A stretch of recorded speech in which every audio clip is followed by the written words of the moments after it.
Merci Anne. Bonjour à tous. Je vous remercie les organisateurs de l'invitation à pouvoir présenter les résultats que l'on a conduits nous-mêmes, mais également une partie des partenaires du projet Pilot qui n'ont pas pu se rendre aujourd'hui disponibles. Mais je vais essayer de m'en faire le relais le mieux possible. Donc, comme l'a dit Anne, je vais vous présenter des travaux que l'on a conduits sur les leviers précoces d'amélioration du bien-être des poulets de chair. Alors, tout d'abord, un tout petit peu, je cherche à replacer un tout petit peu le circuit. Donc, il y a un long chemin quand même entre la ponte et le poussin, et même le poulet qui va donc donner la carcasse, le filet de poulet que vous allez acheter et consommer. Tout d'abord, à l'élevage de reproducteurs, on trouve donc les mères et les coqs qui vont donc produire les œufs fécondés qui sont ensuite transportés dans un couvoir où ils vont être stockés parce qu'ils ne sont pas incubés dès leur arrivée. Il y a une période de désinfection, de stockage qui est en lien avec l'approvisionnement, les besoins d'approvisionnement des poussins. Et ce stockage peut aller entre 5 et 15 jours en fonction des périodes et des besoins. Ensuite, les œufs sont mis en incubation. Au bout de 18 jours d'incubation, les œufs sont sortis et sont mis dans une autre enceinte qu'on appelle l'éclosoir, où les poussins vont naître à leur rythme. Et donc, il y a une variabilité aussi du temps de naissance, ce qu'on appelle la fenêtre de naissance, c'est-à-dire entre le premier poussin éclos et le dernier poussin éclos qui peut s'échelonner entre 24 et 48 heures. Ensuite, ces poussins, dans le schéma classique, sont transportés à l'élevage, donc où ils sont élevés. Donc, par exemple, un poussin de poulet de chair croissance rapide, il va peser à peu près 43-45 grammes et au bout de 35 jours, il va peser à peu près 2 kilos. Et à ce poids-là, il sera abattu. Et donc, abattage, ressuyage de la carcasse, et puis va aller à la distribution ou à la découpe pour aller vers les distributeurs et le consommateur. Quand on s'intéresse donc au poulet croissance plus lente, le label par exemple, donc les poussins vont être un tout petit peu plus légers. Donc c'est les poussins un peu plus colorés que vous voyez. Et par contre, ils sont abattus à peu près au même poids. Mais par contre, la durée d'élevage n'est pas la même. On est sur à peu près 84 jours d'élevage. Donc vous voyez un petit peu la différence qu'on peut avoir. Donc plusieurs points critiques quand même sur ce chemin. On s'intéresse aux leviers précoces. Alors j'en ai identifié plusieurs, mais qui ont à peu près tous le même fondement, c'est-à-dire les points critiques sont liés aux durées d'attente. Alors j'ai mis sans ressources. Quand on parle du poussin, sans ressources, ça veut dire sans eau et sans aliments. Quand les poussins éclosent, aujourd'hui, en fait, il n'y a pas d'eau et pas d'aliments dans les éclosoirs. Donc, ils attendent dans l'éclosoir, ils attendent sans eau et sans aliments dans la phase de transport. Et en fait, ils ont accès à l'eau et à l'aliment qu'une fois qu'ils arrivent dans l'élevage. Aux conditions environnementales aussi. Donc les températures de transport et puis au bruit, à la lumière aussi, qui peuvent être des facteurs de stress importants pour ces jeunes oiseaux. Et puis aux manipulations que j'ai pu ajouter. Alors manipulation, c'est-à-dire que en fonction du système de production, on peut avoir du sexage chez les poussins, notamment en croissance rapide, mais également au label. Donc on élève en sexe séparé les mâles et les femelles. Donc les femelles partent un peu plus tôt, c'est-à-dire que le bâtiment est divisé en deux. On élève les femelles dans une partie du bâtiment, elles partent un peu plus tôt et les mâles sont élevés un peu plus tard. Donc il peut y avoir donc cette phase de sexage qui est faite également au couvoir et également des étapes de vaccination. Donc effectivement, ces différents stress ou points critiques, elles peuvent fragiliser le poussin, mais également, on sait bien que tout ce qui se passe dans la phase précoce et jeune peut aussi se répercuter sur la phase adulte. Donc des animaux un petit peu plus fragiles, et notamment dans des contextes d'élevage plein air, alors avec les aspects de parcours, on ne maîtrise pas tout à fait l'environnement bactérien, viral, les prédateurs, également les parasites. Alors Anne nous en a très bien parlé tout à l'heure, et puis également les conditions climatiques qui peuvent aussi bien, j'ai mis la chaleur, mais aussi bien le froid, impacter les animaux. Donc des leviers précoces pour améliorer la résilience de nos petits poussins. Bah, effectivement, dans le cadre du projet Pilot, il y a eu 2 techniques qui ont été étudiées. Alors la première, c'est l'éclosion à la ferme. Je ne sais pas si vous en avez entendu parler, mais dans différents pays européens, ça commence à monter un petit peu en puissance. Mais en fait, le principe, c'est quoi ? Bah, c'est tout simple. Alors, je vais essayer de ne pas me tromper avec le pointeur. Voilà. C'est-à-dire qu'au lieu de transporter les poussins à l'élevage, eh ben, au passage de l'incubateur à 18 jours d'incubation, au lieu de passer les œufs en incubateur, en éclosoir, on les met en camion et ils sont livrés directement sur l'élevage. Donc, alors moi, je vais pas rentrer dans le détail des dispositifs d'éclosion à la ferme. En fait, il en existe 3 globalement au niveau mondial. Nous, peu importe le système, c'est la technique d'éclosion à la ferme qui nous a intéressés parce que, en fait, le système en soi va pas changer quoi que ce soit sur les résultats, en tout cas zootechniques qu'on peut observer. Donc ici, on a utilisé un système qui est le système Nesborn, sur lequel des alvéoles cartonnés sur lesquels les œufs sont posés. Et donc, une fois que les poussins qui sont déposés à l'élevage 3 jours avant l'âge théorique d'éclosion, ils éclosent chacun à leur rythme, dans des conditions thermiques qui leur conviennent. Et donc, à leur rythme, ils vont avoir accès à l'eau et à l'aliment, et également directement à l'environnement d'élevage, sans être dans un environnement avec du bruit, de la lumière ou de la manipulation, et donc pas de stress. Donc, ce qu'on a pu observer dans la bibliographie, notamment sur des études qui sont plutôt dédiées au poulet de chair, c'est qu'on a observé effectivement des bénéfices sur les aspects de bien-être, de stress des animaux, de comportement. Également des bénéfices sur les aspects sanitaires. Donc, sanitaire, j'entends les aspects de mortalité dans le jeune âge, mais également des besoins d'utilisation d'antibiotiques, donc de traitement. Également des améliorations sur la croissance, donc la vitesse de croissance et l'indice de consommation. Et l'indice de consommation, c'est la capacité à un animal de transformer 1 kilo d'aliments en produit, donc ici en viande. Et en fait, ça veut dire que derrière, la valorisation de l'aliment est meilleure et donc un moindre impact écologique, donc environnemental. Également, avec ces performances techniques améliorées, on a également une rémunération améliorée pour l'éleveur parce que ce sont des gains qui se transforment en euros, et également une satisfaction de l'éleveur parce que en fait, le fait de faire ce naissage à l'élevage, ça redonne une dimension complètement nouvelle à leur métier, et c'est quelque chose qui est très valorisant et gratifiant pour les éleveurs. Alors là, j'ai peint un tableau plutôt rose. Alors il y a quand même quelques à côté qui sont un peu plus compliqués, du temps à passer par les éleveurs qui est supplémentaire, et également des coûts, parce que vous imaginez bien que quand on reçoit des œufs, il y a ces 3 jours supplémentaires où les œufs éclos, où il faut chauffer le bâtiment. Et donc le chauffage, notamment dans un contexte de prix de gaz et d'électricité qui augmente, ça impacte le coût et le coût de production de l'élevage. Donc voilà un petit peu pour cette technique-là, dont je vous parlais un tout petit peu tout à l'heure. Et donc, en fait, la question qu'on s'est posée, c'est finalement, est-ce que cette pratique-là, elle est également intéressante pour le poulet label ou le poulet biologique ? Donc c'est un point qu'on a essayé d'observer. Et une autre manière aussi d'améliorer la résilience des volailles, c'est de travailler sur l'acclimatation embryonnaire. L'acclimatation embryonnaire, c'est quoi ? C'est-à-dire que dans la phase, dans l'incubateur, en fait, l'incubateur aujourd'hui, c'est une enceinte qui a une température bien maîtrisée et une hygrométrie bien maîtrisée qui répond aux besoins du développement embryonnaire. L'idée, c'est d'amener des variations régulières qui permettent finalement de lui donner une certaine plasticité, aussi bien soit des élévations de température, soit des fluctuations, température un tout petit peu plus chaude ou un tout petit peu plus froide. Et l'idée, c'est effectivement d'avoir cette programmation thermique qui permet d'avoir une meilleure résilience pendant la vie future de l'animal.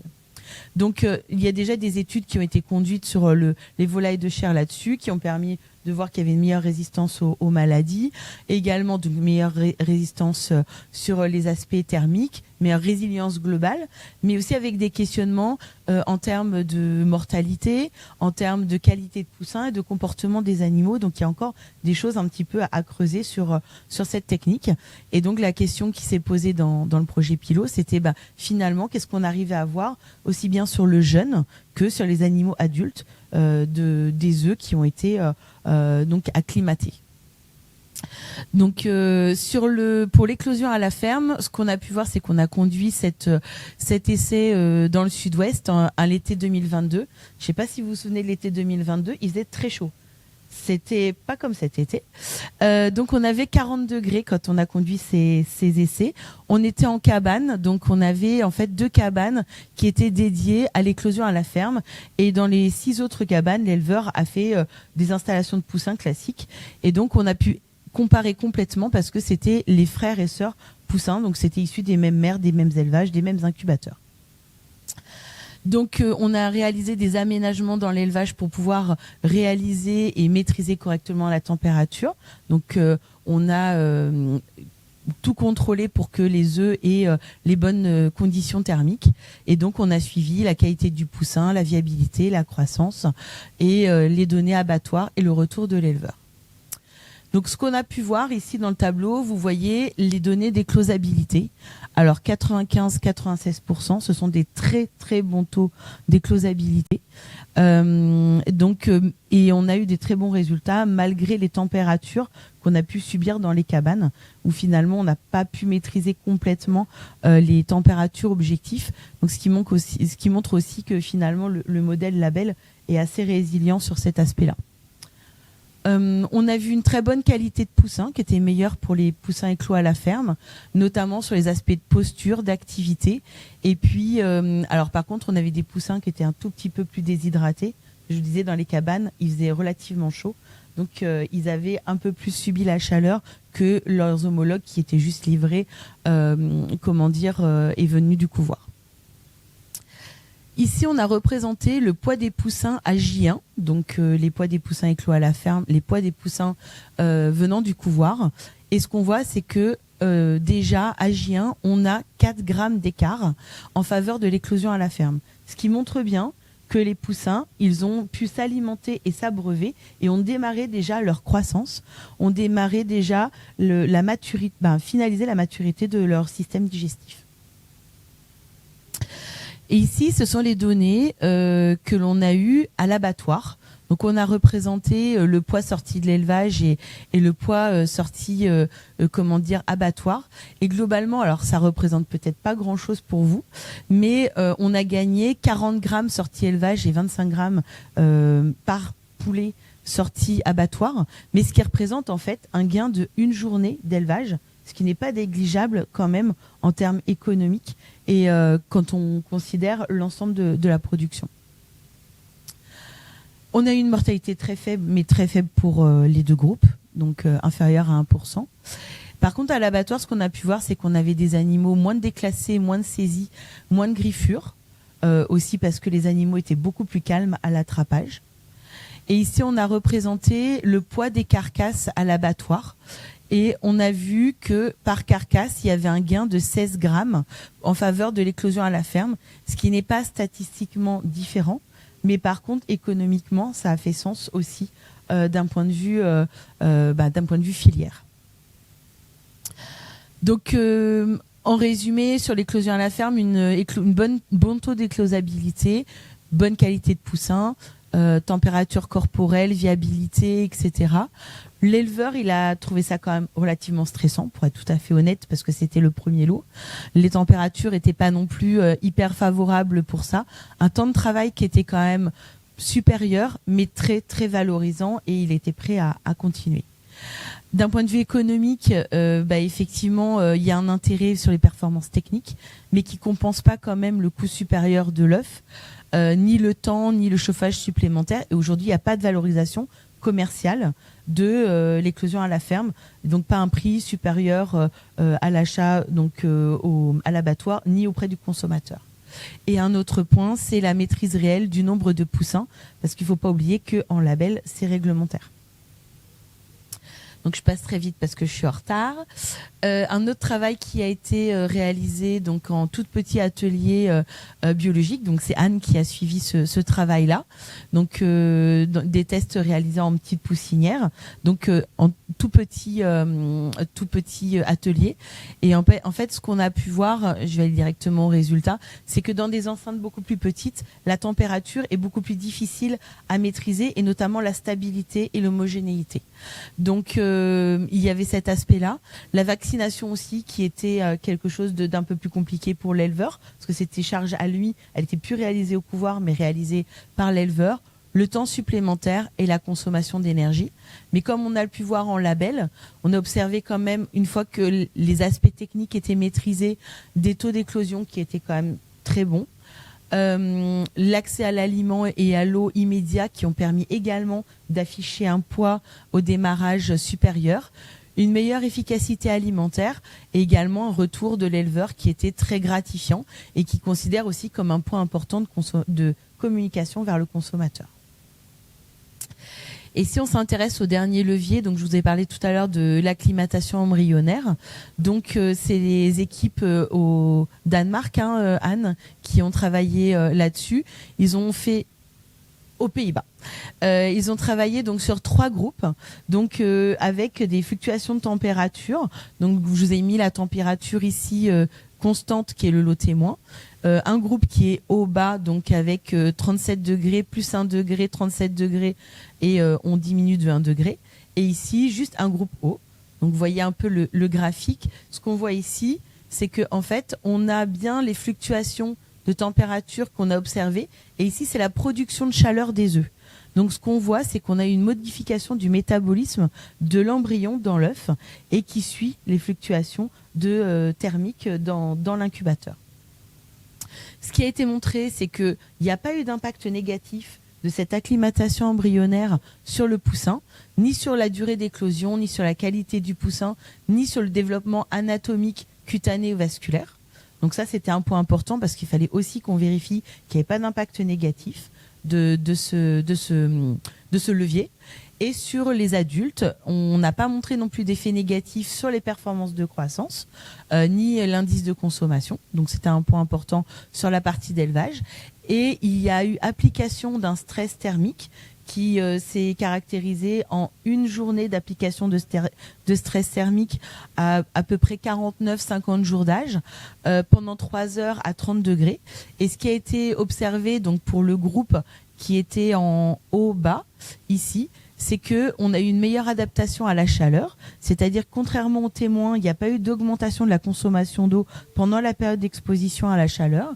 Il y a eu aussi un maintien de l'activité des animaux et il y a eu moins de comportements d'étalement des animaux avec une augmentation de la surface de contact entre l'air et entre l'air et l'animal pour évacuer l'extra-chaleur. Donc en conclusion, l'éclosion à la ferme en élevage bio et plein air, il est possible de le réaliser, donc avec des bénéfices que j'ai pu vous présenter tout à l'heure, avec des aménagements, mais le temps de surveillance est quand même relativement complexe, des bénéfices en termes de bien-être et technique, un temps de travail quand même supplémentaire sur les aspects de tri des œufs, faut ramasser les œufs non éclos, et de vaccination. Et puis par contre, pas de contrôle du sexe ratio, donc on peut pas travailler en sexe séparé, ni maîtriser complètement la densité, qui est bien sûr dépendante du taux d'éclosion. Sur l'acclimatation embryonnaire en production bio et plein air, en fait, ce qu'on a pu voir, c'est qu'il a été possible sans dégradation de performance de le mettre en place et donc sans dégradation sur la totalité du cycle de production. Une meilleure adaptation à la chaleur visible sur le comportement, mais directement, en fait, ça s'est très très vite vu. Et puis par contre, il faut confirmer l'amélioration de la résilience et capacités d'adaptation. Donc en validant sur des stress thermiques un peu plus longs sur la fin de période d'élevage, et puis un petit peu plus séquencé aussi. Et donc l'idée, ce serait aussi de valider en conditions terrain. Donc on a déposé un projet cette année. On attend la réponse normalement en octobre pour voir si on va pouvoir continuer à travailler sur ce sujet. Je vous remercie de votre attention et je remercie l'ensemble des partenaires qui ont contribué à l'ensemble de ces 3 essais. Merci.